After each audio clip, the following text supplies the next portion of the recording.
Hello மக்களே, welcome to SPS infile YouTube channel. நீங்கள் பார்க்க போகிறது இன்னைக்கு ஜியோ ஹாட்ஸ்டாரில் ரிலீஸ் ஆன பிரதீட்சையா அப்படிங்கிற மலையாள படத்தை ரிவ்யூ தான் பார்க்க போறீங்க. இந்த படத்தில் நிவின் பாலி, ஷராஃபுதீன், பாலச்சந்திரன் மேனன், ஹரிஸ்ரீ அசோக் இவங்க நடிச்சிருக்காங்க. இந்த படத்தை டைரக்ட் பண்ணவர் உன்னிகிருஷ்ணன். இந்த படத்தை ரிவ்யூக்கு போகிறதுக்கு முன்னாடி என்னோட சேனல் இப்போ தான் ஃபர்ஸ்ட் டைம் பார்க்கணும், சப்ஸ்கிரைப் பண்ணி சப்போர்ட் பண்ணுங்க. வாங்க இப்போ மூவிக்குள்ள போகலாம். படத்தோட கதையை பொறுத்த வரைக்கும் நிவின் பாலியோட அப்பா கேரளா சிஎம் இருக்காரு. அவருக்கு ஒரு அண்ணன் இருக்காரு, அவரும் அரசியல்ல இருக்காரு. ஸோ ரெண்டு பேரும் அரசியல் இருக்கிறதுனால இவருக்கு அரசியல் நிறைய பிடிக்காது. ஸோ வேற ஏதாவது பிசினஸ் பண்ணலாம் அப்படின்னு சொல்லிட்டு வேற நாட்டுக்கு போகலாம் அப்படின்னு சொல்லி முடிவெடுக்கிறாரு. அந்த டைம்ல அவங்க அப்பா, அதாவது சிஎம் மேல ஒரு உமன் ஹராஸ்மெண்ட் அலிகேஷன் வருது. அதுல பாதிக்கப்பட்ட பொண்ணே லைவ் சேனல்ல இன்டர்வியூ கொடுக்குது. இதை பார்த்துட்டு அவங்க அப்பா ரொம்ப வெக்ஸ் ஆகி இறந்துடுறாரு. ஸோ இதுக்கப்புறம் நிவின் பாலி அந்த இடத்துக்கு வராரு. அவர் வந்ததுக்கு அப்புறம் அந்த பொண்ணு சொன்னது உண்மையா பொய்யா, உண்மைன்னா அவங்க அப்பா தப்பானவரா, பொய்னா அது பண்ண சொன்னது யாரு, அதுக்கு பின்னாடி யாரெல்லாம் இருக்காங்க, அண்ட் நிவின் பாலி எப்படி சிஎம் ஆனாரு அவர் அண்ணன் இருக்கும்போது, இப்படின்னு பல கேள்விகளுக்கு பதில் சொல்றதுதான் இந்த படத்தோட மிச்ச கதை. இது ஒரு டிராமா ஜானர். இப்ப இந்த படத்தோட பாசிட்டிவ் நெகட்டிவ்ஸ் பார்க்கலாம். எனக்கு பாசிட்டிவா தோன்றது, இந்த படத்துல ஒரு எமோஷனல் பாண்டிங்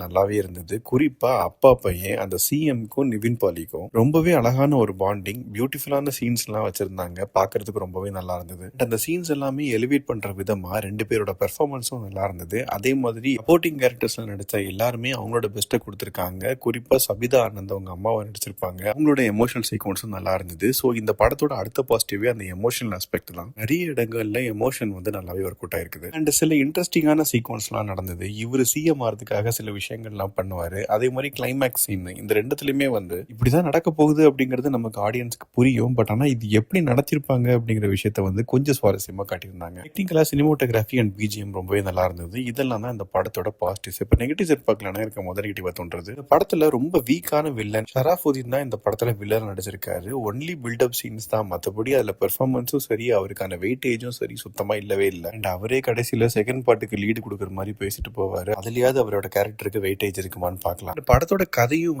ரொம்ப அதரப்பழசான கதை தான், புதுசா எதுவுமே இல்லை. நம்ம தமிழ்ல ஆல்ரெடி நோட்டான்னு ஒரு படம் கூட வந்தது, விஜய் தேவகொண்டா படம். கிட்டத்தட்ட அந்த படத்தோட சாயல் மாதிரியும் நிறைய அரசியல் படத்தோட சாயலும் இந்த படத்துல மொத்தமா இருக்குது. அண்ட் லாஜிக்கலாவும் நிறைய இடங்கள்ல ஒட்டவே இல்லை. மொத்தத்துல இந்த படத்தை பத்தி சொல்லணும் அப்படின்னா, நிவின் பாலிக்கு சர்வமாயாக்கு அப்புறம் எப்படியாச்சும் ஒரு ஹிட் கொடுக்கணும் அப்படின்னு ட்ரை பண்றாரு. பட் ஆனா இந்த படம் அந்த ஹிட் கொடுத்துச்சா அப்படின்னு கேட்டீங்கன்னா கண்டிப்பா கிடையாது. என்ன பொறுத்த வரைக்கும் ரொம்பவே ஆவரேஜான மூவி தான் இது. ஜியோ ஹாட்ஸ்டார்ல தமிழ் டப்பிங்லயும் அவைலபிளா தான் இருக்குது. இன்கேஸ் இந்த படத்தை பாத்தீங்கன்னா உங்க ஒப்பீனியன் என்ன அப்படிங்கறத கமெண்ட் செக்ஷன்ல சொல்லுங்க. அடுத்த ரிவ்யூல சந்திக்கிறேன். Bye, take care.